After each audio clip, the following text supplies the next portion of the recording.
rehearsals.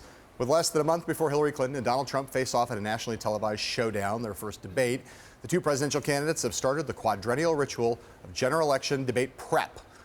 The Washington Post ran a story over the weekend about the two candidates' polar opposite approaches to the task, and the New York Times followed up today with its own juicy report about how Clinton's camp is methodically tapping the advice of psychologists and even Donald Trump's ghostwriter to find ways of getting under his skin on stage. Today, as Clinton folks try to raise the expectations bar for Trump's performance, senior strategist Joel Benenson went on MSNBC and described the difficulty of predicting the moves of an unpredictable opponent. Meanwhile, Trump, in true Trumpian form, is far more interested in his gut instincts.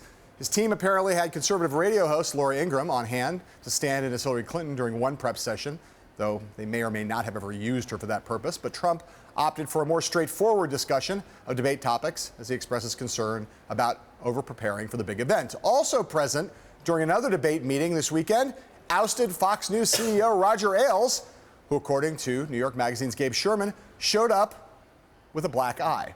Donny, I'm not going to give you a black eye today unless you start behaving badly, but we're going to have some fun with debate prep a little later in the show. But for now, what are each candidate's strategic objectives and challenges in preparing, not for the debate itself, but in preparing for the debate in September? Well, what's interesting, side note, the great thing about a campaign and the whole process is we get to kind of see a dress rehearsal. And you see the way these two people would conduct themselves as president.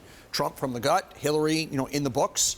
I think if there's a crisis in Yemen, I'd rather have somebody who's in the books and knows a little bit of what's going on. Here's the thing. Knows what Yemen is and where it is. Here's the thing. If you look at both candidates, they're big pro, they're big con. Hillary's big pro is her competency. Her big con, she's untrustworthy. Trump's big pro, he's an outsider. His big downside, he's dangerous and his temperament issue. In a debate, Hillary can play to her strength, competency, and the untrustworthiness is baked in. Trump can't play to outsider in a debate. That's a very top 10,000 foot on. And his temperament can be in play. So I think their strengths and weaknesses plays to Hillary's strength in a debate, but anything can happen, obviously. Look, they both have historically high negatives, right? So she is going to clearly prepare for this debate by doing what she always does, studying, being the ultimate wonk, knowing all the policy. But in order for her, she must try to take Trump's weakness, the temperament issue, and provoke him, I think. She can't out-wonk him. No one expects him to go toe-to-toe with her on policy, so she's going to try to get under his skin. For Trump, he needs to figure out a way to allay all the fears of everyone in the country who worry that he's not suited for the Oval Office. That's harder in some ways, yes, as a matter of preparation, because it's not, he's been himself. Being himself is the problem in some respects. And we all know, and the psychologists have said this, that he can be pricked easy. When you go after him as an unsuccessful businessman, when you go after him as not as rich, the things that kind of he props himself up on, you put pins in them, he reacts. Here's the other cautionary tale for Trump. We have seen Trump on stage to an audience go at Hillary Clinton. Right. It's going to be a different thing now. I'm going to bring the gender thing in.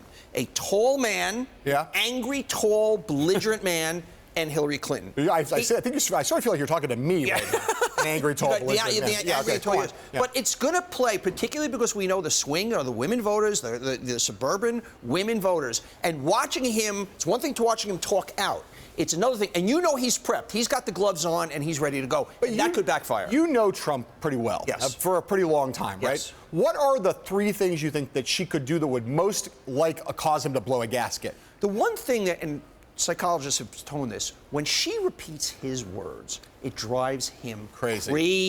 Right. His literal, if you notice in all of her speeches, that's what she's doing. So what she's going to do to mock him, she's going to stay toned like this, and, like you said, and that's going to drive him crazy. I think we will have an historical moment in that debate one way or the other. I think she's going to play it like Chris Christie. She's going to be a prosecutor, going to try to prosecute the case. The tone of her speech, the last speech she gave, the race speech, is going to be the tone. I agree. All right, that bell went off a while ago.